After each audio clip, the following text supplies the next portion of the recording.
O antigo sistema colonial é uma concepção analítica, né, que acredita que durante um determinado período da história, que é o período de acumulação de capital, né, as colônias desempenharam um papel muito importante nesse processo, né, e elas foram decisivas no processo de acumulação de capital, sobretudo no momento em que essa acumulação ainda se fazia no âmbito da circulação das mercadorias.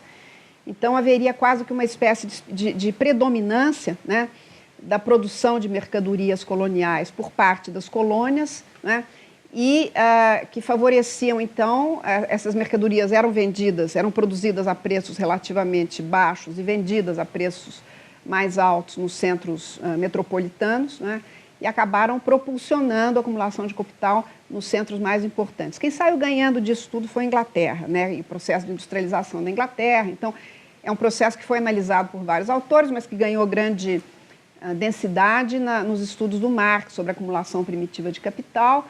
E tanto Caio Prado Júnior quanto Fernando Novaes foram além, né, disso, sobretudo Fernando Novaes, mostrando como que essas relações são dialéticas. Então, as colônias, elas surgem para serem exploradas, mas na medida em que elas se desenvolvem, elas criam seus mercados internos, né, e acabam se tornando, tendendo a se tornar independentes e a desenvolver interesses diferentes. Então, muita gente fala, mas as relações entre metrópole e colônia são dicotômicas. Elas não são dicotômicas, elas são dialéticas, né? E foi dentro disso que a gente procurou, então, expandir, e ficou mais ou menos claro para nós que o período do antigo sistema colonial, de vigência do antigo sistema colonial, ele é histórico, ele tem uma cronologia que é, sobretudo, válido, esse conceito, né, essa concepção, ela é válida, sobretudo, para a segunda metade do século XVII até o começo do século XIX, né? E que a montagem da colonização, ela obedece a outras lógicas, a religião, e daí uma ênfase muito grande a religião como um dos pilares da expansão marítima portuguesa. Isso não é novo, né? Outros historiadores já tinham falado disso e continuam falando. Tem um grande historiador italiano, Giuseppe Marcotti, que trabalha com isso. O que eu acredito que é novo é a maneira como nós articulamos as diferentes instâncias, religião, política, cultura, sociedade e economia. Nosso esforço foi de tentar pegar todo o âmbito do Império Português e ver até que ponto a ideia de antigo sistema colonial, não é, se mantinha, não é, como um instrumento analítico importante para se entender o Império Português.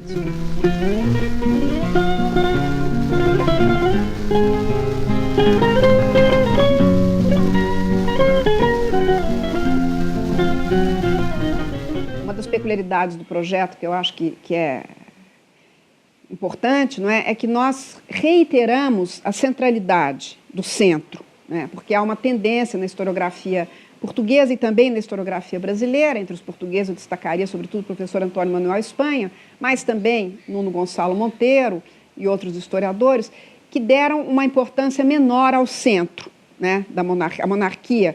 Então, a metrópole, ela não tem tanta importância, a própria ideia de metrópole e colônia é discutidíssima, contestadíssima. Hoje em dia, nós mesmos discutimos, mas achamos que é operacional, que vale a pena continuar, mesmo didaticamente, utilizando como partida essas concepções. E o nosso trabalho, ele acho que coloca de uma maneira mais nuançada e mais problematizada as relações entre centralização e descentralização, né? Então, nas interpretações do professor Espanha, mais sobretudo do professor Espanha, mas também algumas do professor Nuno Monteiro, o centro não tem tanta importância, não é?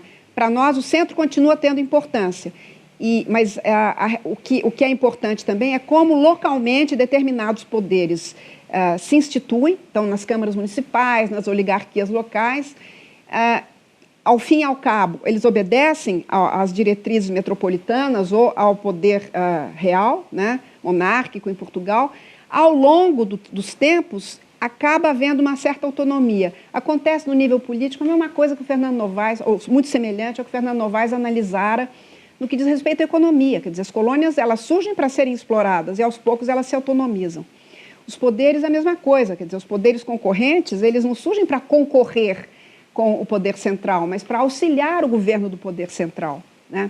E aos poucos, em algumas regiões, dependendo do tipo de vida ou de contexto histórico, social, econômico que se desenvolve, né, nas diferentes regiões, eles acabam sendo concorrentes ao poder central, né? Acho que isso é uma coisa que vem sendo estudada e antes mesmo do nosso projeto temático, eu chamo atenção para o notável ensaio do Luciano Figueiredo, né, que chama O Império em Apuros, né, que foi publicado numa coletânea organizada pela professora Júnia Furtado, onde ele analisa exatamente isso, né, de uma maneira muito brilhante, como é que as diferentes partes do Império elas reagem com maior ou menor intensidade ao poder central, mas o poder central deixa de estar lá, né? Acho que a nossa discordância com relação a esses historiadores portugueses, que são importantíssimos, inclusive para nós, é que eles consideram o centro excessivamente descerebrado, quer dizer, no limite, se eu fosse exagerar um pouco, quase que não há centro. Nós preservamos a ideia do centro, né? E, ao mesmo tempo, examinamos a dialética entre o centro e os poderes locais. Eu acho que isso nós conseguimos ajustar de uma maneira bastante interessante. Agora, eu acredito que em história tudo é trabalho, work in progress, né? Então, nós não temos a menor pretensão de dizermos a última palavra. É bom que não digamos, inclusive, porque isso significa estagnação.